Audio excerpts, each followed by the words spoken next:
Hi everyone, it's Paula again with Locksley Lane, and today we are working on the third step in painting our piece here with Sloan chalk paint, and we are on the step where we're ready to wax. And the waxing has been a really neat thing for a lot of people. This has created a lot of buzz in the paint world. The wax is actually going to seal your paint, put a hard finish on it.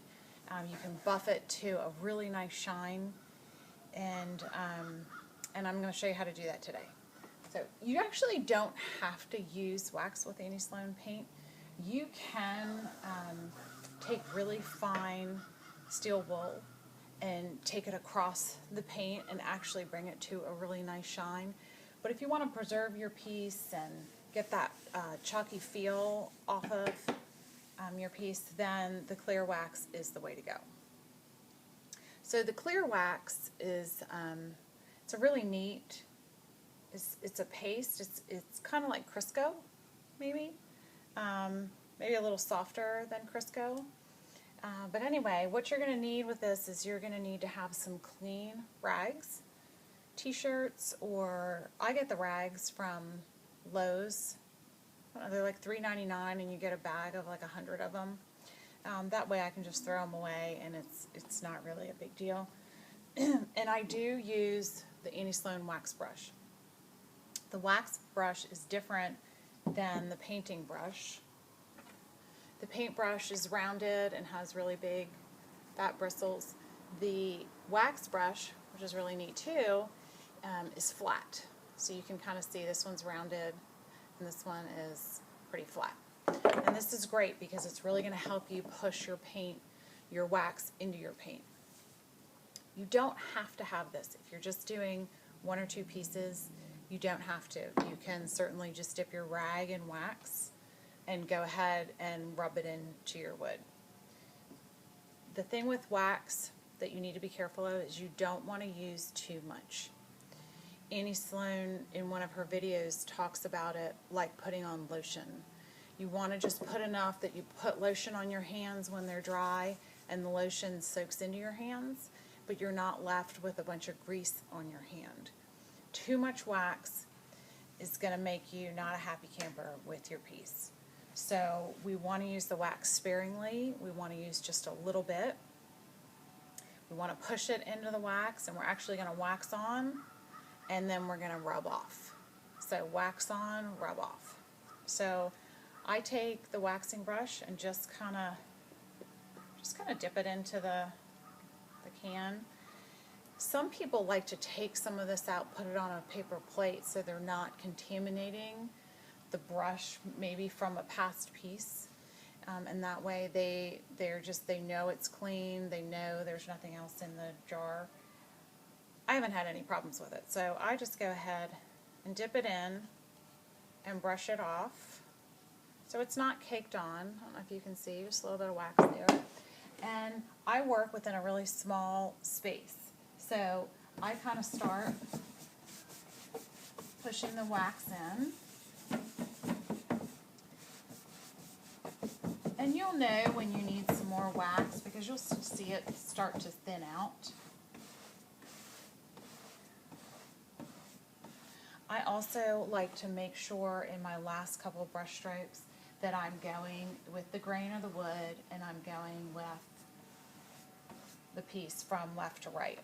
So you can kind of see where the wax is. Hopefully you can see that. It's a little bit darker than here. The wax doesn't change the color of your piece, but it does intensify the color a little bit more. So it does look a little bit darker, but the tone of the paint is the same.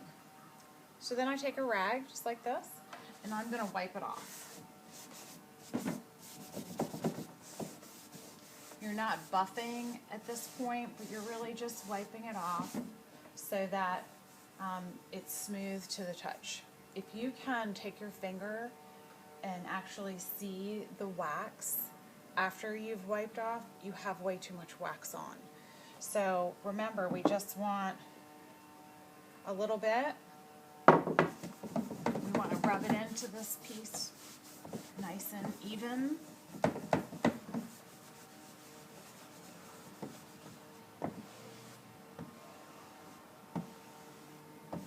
And again, I kind of go to where I started before,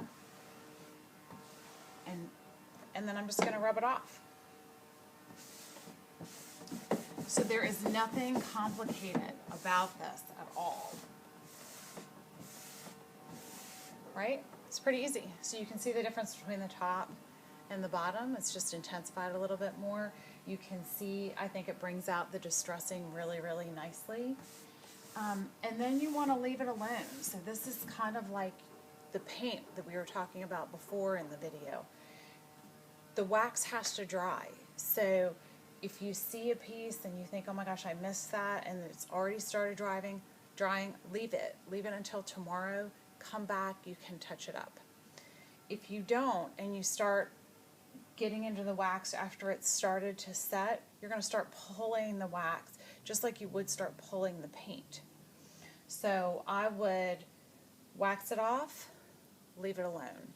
And then when you come back and tomorrow, you can buff it up real nicely with a nice clean rag, and you'll have a really nice shine, and your piece will look great. So again, with the wax, you want to make sure you have full coverage across your piece. You don't want to leave any gaps. So if I start working in this section, I don't want to start working in this section and then leave a gap in the center, because you're going to see that. This is the finish to your piece, so you do want to make sure that it's consistent. You're working from left to right in those last strokes so that it's working with the grain, also working with your paint. And then wipe it off the same way. So that's all there is to it. It's nothing, there's no mystery behind the wax. It's just a great product. It's going to make your piece look awesome, and I think you'll be really happy with it. But if you have any questions, let me know. I'd love to hear from you. Certainly want you to get really good looking pieces. So let me know if you have questions. Thanks.